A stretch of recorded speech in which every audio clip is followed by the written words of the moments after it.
Assalamualaikum warahmatullahi wabarakatuh. Perkenalkan, nama saya Muhammad Irki Falevi dari Prodi Manajemen Dakwah kelas 1A. Di sini saya akan membuat video mengenai mereview materi tentang kajian teks Inggris untuk memenuhi tugas UAS yang diberikan oleh dosen pembimbing, yaitu Bu Zulfa Ismawati selaku mata kuliah kajian teks Inggris.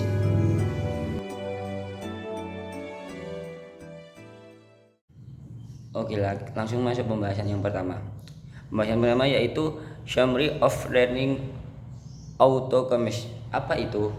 Yaitu ringkasan hasil belajar, pengantar keberagaman di tempat kerja. Keberagaman mengacu pada perbedaan berbasis identitas di antara orang-orang yang memengaruhi kehidupan mereka sebagai pelamar, karyawan, dan pelanggan. Keberagaman tingkat permukaan mewakili karakteristik individu yang mudah terlihat, termasuk namun tidak terbatas pada usia, ukuran tubuh, disabilitas yang terlihat, ras, atau jenis kelamin. Keberagaman tingkat mendalam mencakup ciri-ciri yang tidak dapat diamati seperti sikap, nilai, dan keyakinan.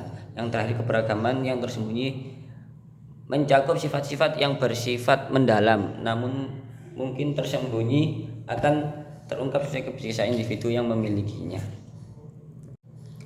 Yang kedua yaitu keberagaman dan tenaga kerja. Dalam menganalisis keragaman angkatan kerja, beberapa ukuran dapat digunakan. Ukuran demografi seperti gender dan ras dapat digunakan untuk mengukur ukuran kelompok. Pengukuran terhadap hal-hal seperti diskriminasi terhadap kelompok tertentu dapat dianalisis untuk mengukur keberagaman angkatan kerja. Ukuran lain dari keberagaman dalam angkatan kerja dapat mencakup pemeriksaan perbedaan usia dan orientasi seksual.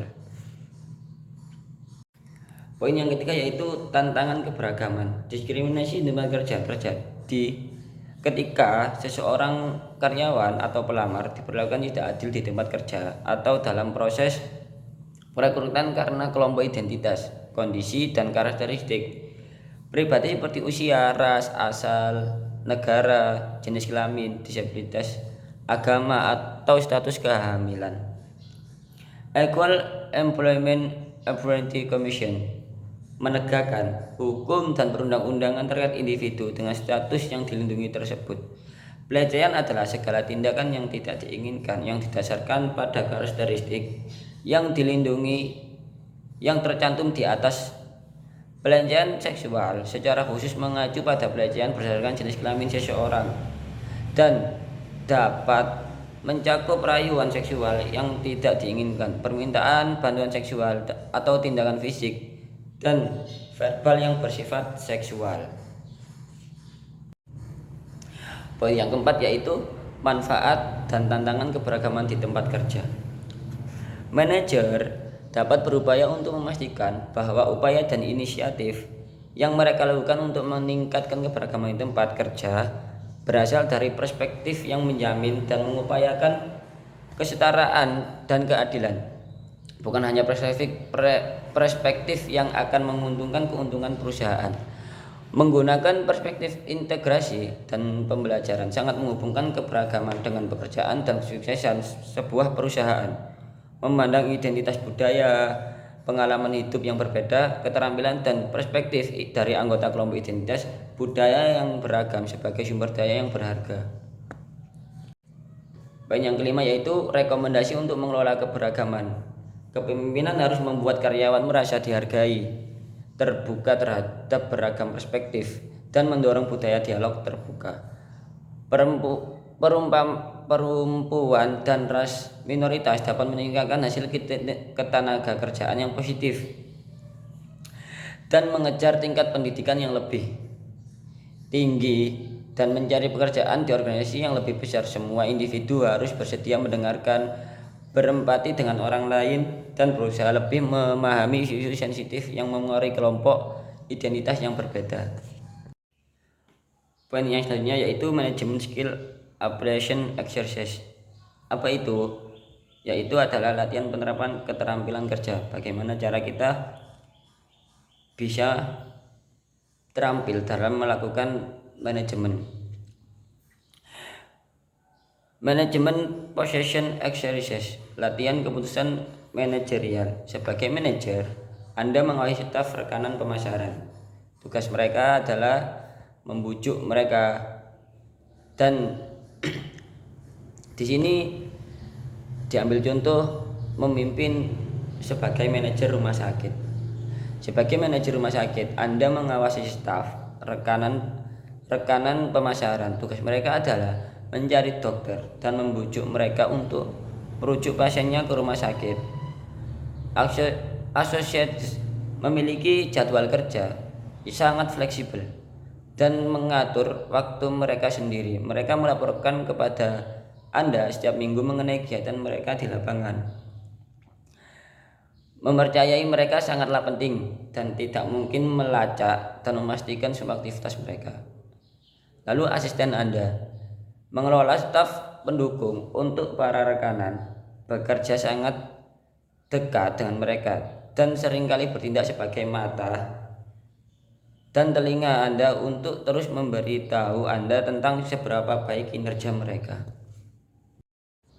Lalu ada di fase critical thinking case. Apa itu? Yaitu adalah kasus berpikir secara kritis.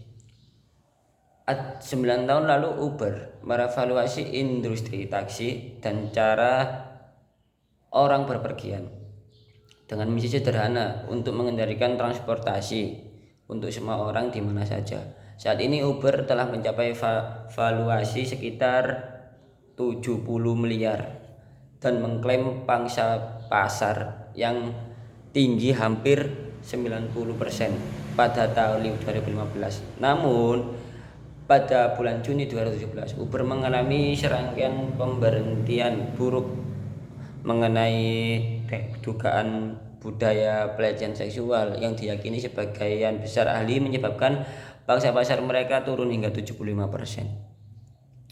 Lalu pada bulan Februari 2017, mantan insinyur perangkat lunak Susan Fowler menulis postingan panjang di situsnya mengenai pengalaman dilecehkan oleh seseorang manajer yang tidak disiplin oleh sumber daya manusia atas perilakunya.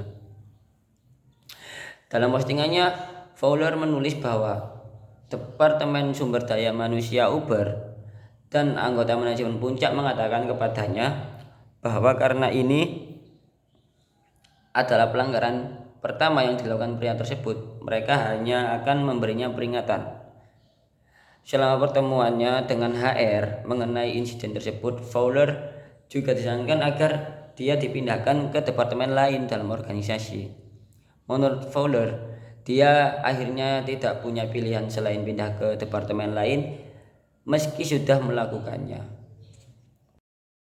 Seiring berjalannya waktu di perusahaan, dia mulai bertemu dengan perempuan lain yang bekerja di perusahaan tersebut dan menceritakan kisah pelecehan mereka sendiri. Yang mengejutkan lagi, banyak perempuan yang melaporkan bahwa mereka dilecehkan oleh orang yang sama yang telah melecehkannya.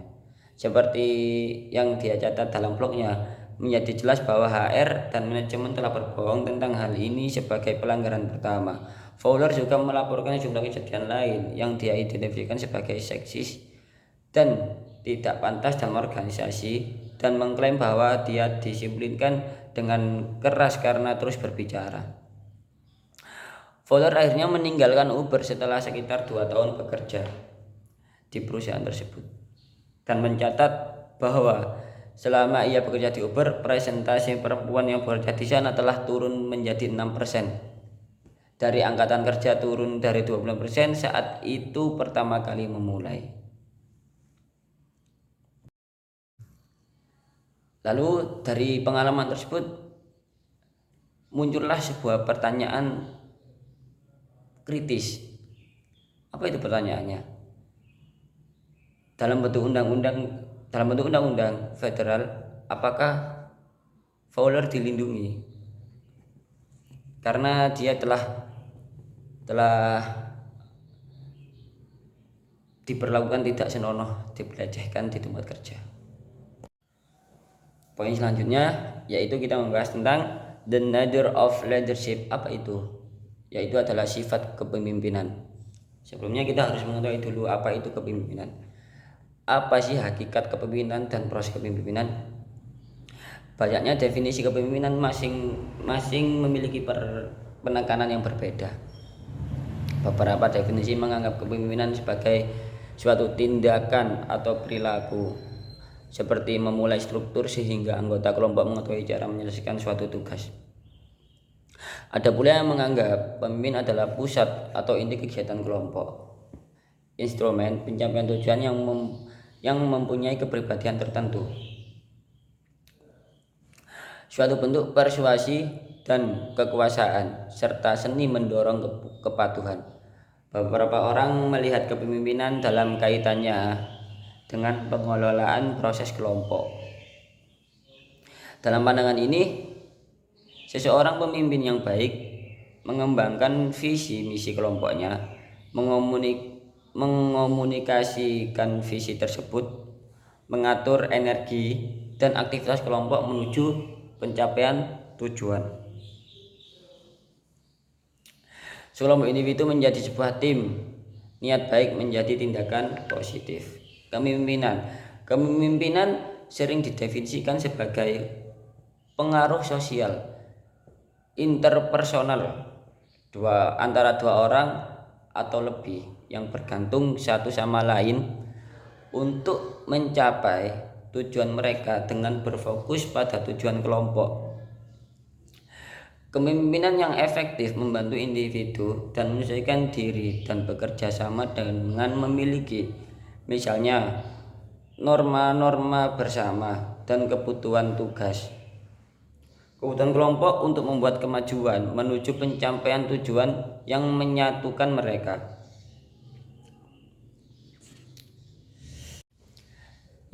Lalu masuk ke pemimpin versus manajer. Apa sih perbedaan pemimpin dan manajer? Pemimpin dan manajer adalah dua konsep ganda, pemimpin dan manajer. Kepemimpinan dan manajemen tidak dapat dipertukarkan atau berlebihan. Namun, perbedaan di antara keduanya bisa membingungkan dalam banyak kasus. Untuk menjadi manajer yang baik, seseorang harus menjadi pemimpin yang efektif. Banyak CEO yang dipekerjakan dengan harapan bahwa keterampilan kepemimpinan mereka, kemampuan mereka untuk merumuskan visi dan membuat orang lain menyetujui visi tersebut akan mendorong organisasi maju. Selain itu, kepemimpinan yang efektif seringkali memerlukan kemampuan mengelola, menetapkan tujuan, merencanakan, merancang, dan melaksanakan strategi, membuat keputusan dan memecahkan masalah, dan mengatur mengendalikan untuk tujuan kami. Itu dua rangkaian konsep dapat dikontraskan dalam beberapa cara. Cara yang pertama yaitu kita mendefinisikan kedua konsep tersebut secara berbeda. Di dalam bab 1 ada penjelasan, kami mendefinisikan manajemen sebagai suatu proses yang terdiri dari perencanaan, pengorganisasian, penghargaan, dan pengendalian. Di sini kita mendefinisikan kepemimpinan sebagai hubungan pengaruh sosial interpersonal antara dua orang atau lebih yang bergantung satu sama lain untuk mencapai satu tujuan. Kedua, manajer dan pemimpin umumnya dibedakan dalam hal proses yang mereka lalui pada awalnya hingga mencapai proses mereka.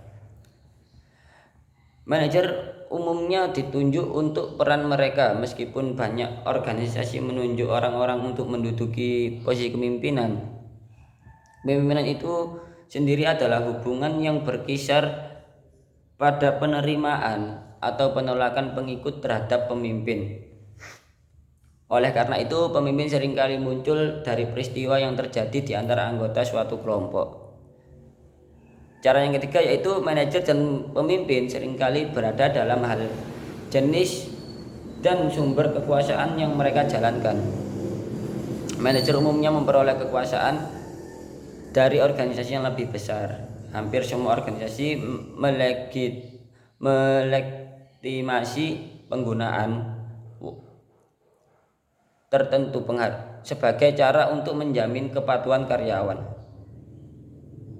Dengan kata lain, berdasarkan posisi yang diduduki seorang manajer seperti presiden, wakil presiden, kepala departemen atau supervisor, hak untuk bertindak tertentu, kontrak untuk menjual produk, mempekerjakan, menyertai posisi tersebut dengan tanggung jawabnya, ditempatkan dalam hierarki wewenang. Para pemimpin juga mengamankan kekuasaan dan kemampuan untuk menggunakan pengaruh dan menggunakan wortel dan tongkat.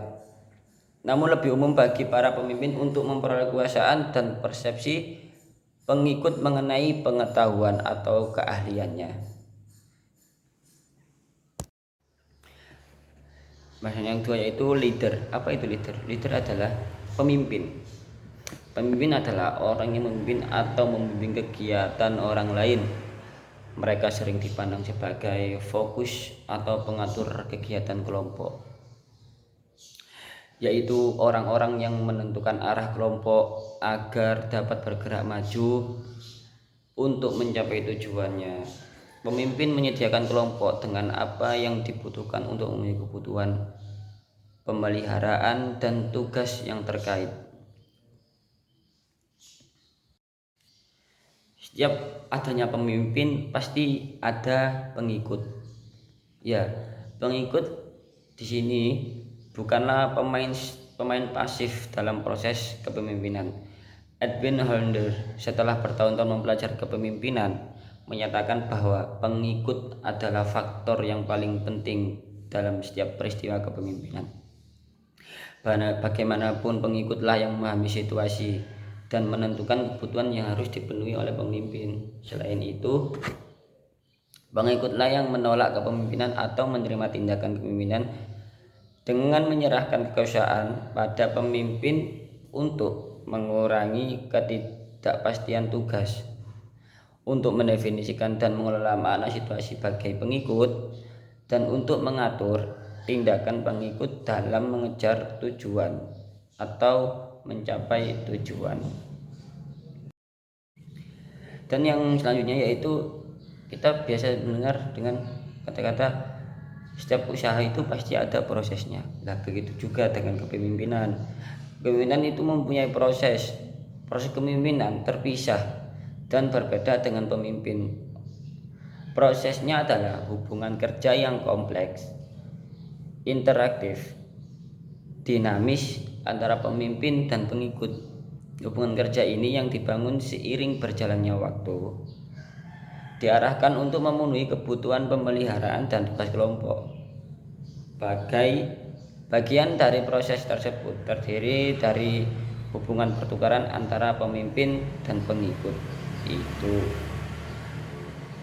pemimpin menyediakan sumber daya yang diarahkan untuk memenuhi kebutuhan kelompok. Kelompok memberikan kepatuhan, pengakuan, dan penghargaan kepada pemimpin. Sejauh kepemimpinan adalah pelaksanaan pengaruh, bagian dari proses, kemudian kepemimpinan diwujudkan dengan penyerahan kekuasaan oleh para pengikut dan pelaksanaan pengaruh terhadap para pengikut oleh pemimpin. Jadi, pemimpin mempengaruhi pengikut dan pengikut mempengaruhi pemimpin. Konteks mempengaruhi pemimpin dan pengikut, dan baik pemimpin maupun pengikut mempengaruhi konteks. Poin selanjutnya yaitu types of leader and emergency. Apa itu? Yaitu jenis pemimpin dan kemunculan pemimpin. Pemimpin memegang posisi unik dalam kelompoknya, memberikan pengaruh dan memberikan arahan. Leonard Bernstein adalah bagian dari simfoni tersebut, tetapi perannya sebagai konduktor New York Philharmonic sangat berbeda dari anggota simfoni lainnya. Organisasi memiliki dua jenis pemimpin, yaitu formal dan informal. Pemimpin formal adalah individu yang diakui oleh pihak luar kelompok sebagai pemimpin resmi kelompok. Seringkali pemimpin formal ditunjuk oleh organisasi untuk menjalankan kapasitas formal sebagai agen organisasi. Jack Welch adalah pemimpin resmi General Electric dan Leonard Bernstein adalah pemimpin resmi simfoni tersebut. Praktisnya, semua manajer bertindak sebagai pemimpin formal sebagai bagian dari peran yang ditugaskan kepada mereka. Organisasi yang menggunakan tim kerja yang dikelola sendiri menggunakan anggota tim memilih individu yang akan menjadi pemimpin mereka. Ketika peran orang ini disetujui oleh organisasi formal, pemimpin tim ini menjadi pemimpin formal. Semakin banyak pemimpin dalam organisasi adalah mereka yang menjual ide-ide mereka tentang cara menyelesaikan suatu proyek dengan baik. Persuasif dan inspiratif merupakan unsur penting dalam persamaan kepemimpinan terutama dalam organisasi dengan keterlibatan tinggi. Yang kedua yaitu sebaliknya, pemimpin informal. Pemimpin informal adalah individu yang diakui oleh anggota kelompok sebagai pemimpinnya. Tim atletik seringkali memiliki pemimpin informal, individu yang memberikan pengaruh besar terhadap anggota tim, meskipun mereka tidak memegang posisi kepemimpinan formal dan resmi. Faktanya, sebagai besar kelompok kerja terdiri dari setidaknya satu pemimpin formal. Sama seperti pemimpin informal dapat memberikan keuntungan atau kerugian bagi organisasi tergantung pada apakah pengaruhnya mendorong anggota kelompok untuk berperilaku konsisten dengan tujuan organisasi. Peran pemimpin formal belum mencakup keseluruhan tanggung jawab manajemen karena pemimpin informal tidak selalu menjalankan fungsi perencanaan, pengorganisasian, pengarahan, dan pengendalian. Namun, organisasi dengan keterlibatan tinggi seringkali mendorong para pemimpin formal dan informal untuk menjalankan peran manajemennya. Banyak yang menganggap tindakan seperti itu perlu agar tim kerja mampu mengelola diri sendiri secara berhasil. Pemimpin informal diakui oleh kelompoknya dan kelompoknya bersedia menanggapi kepemimpinannya. Dari kesimpulan penjelasan di atas, saya dapat menyimpulkan bahwasannya kepemimpinan dalam konteks organisasi atau perusahaan adalah suatu peran yang memegang peranan krusial dalam membimbing, memotivasi, dan mengelola anggota tim guna mencapai tujuan bersama. Pemimpin yang efektif tidak hanya memiliki keterampilan teknis dan mengelola tugas dan proyek, tetapi juga membutuhkan keterampilan interpersonal yang kuat. Salah satu aspek penting dari kepemimpinan tujuan adalah kemampuan komunikasi. Pemimpin yang baik mampu menyampaikan visi dan tujuan organisasi dengan jelas kepada anggota tim, menciptakan pemahaman bersama, dan memotivasi untuk mencapai hasil terbaik. Selain itu, kemampuan mendengarkan dengan empati juga menjadi kunci untuk memahami kebutuhan dan perasaan anggota tim. Pemimpin yang efektif juga harus memiliki kemampuan pengambilan keputusan yang baik. Mereka dihadapkan pada berbagai situasi yang memerlukan keputusan cepat dan tepat. Kepemimpinan yang baik menggabungkan analisis yang cermat dengan intuisi yang tepat guna mencapai solusi yang optimal. Konsep kepemimpinan transformasional juga semakin mendapat perhatian. Pemimpin transformasional mendorong inovasi, pertumbuhan pribadi, dan perubahan positif dalam organisasi atau perusahaan. Mereka tidak hanya memandu anggota tim untuk mencapai tujuan, tetapi juga menginspirasi mereka untuk mencapai potensi maksimal. Dalam era dinamis ini dan kompleks saat ini, kepemimpinan adaptif juga menjadi relevan. Pemimpin harus mampu beradaptasi dengan perubahan cepat dalam lingkungan bisnis dan teknologi, serta mengelola ketidakpastian dengan kebijaksanaan dan ketegasan. Secara keseluruhan, kepemimpinan yang sukses di dalam organisasi ataupun perusahaan melibatkan kombinasi keterampilan interpersonal, komunikasi, pengambilan keputusan, dan kemampuan untuk menginspirasi perubahan positif. Kepemimpinan yang efektif menciptakan lingkungan kerja yang memotivasi, mendukung inovasi, dan mengarah pada pencapaian tujuan jangka panjang. Sekian penjelasan dari saya, kurang lebihnya mohon maaf jika ada tutur kata yang salah, mohon dimaafkan. Assalamualaikum warahmatullahi wabarakatuh.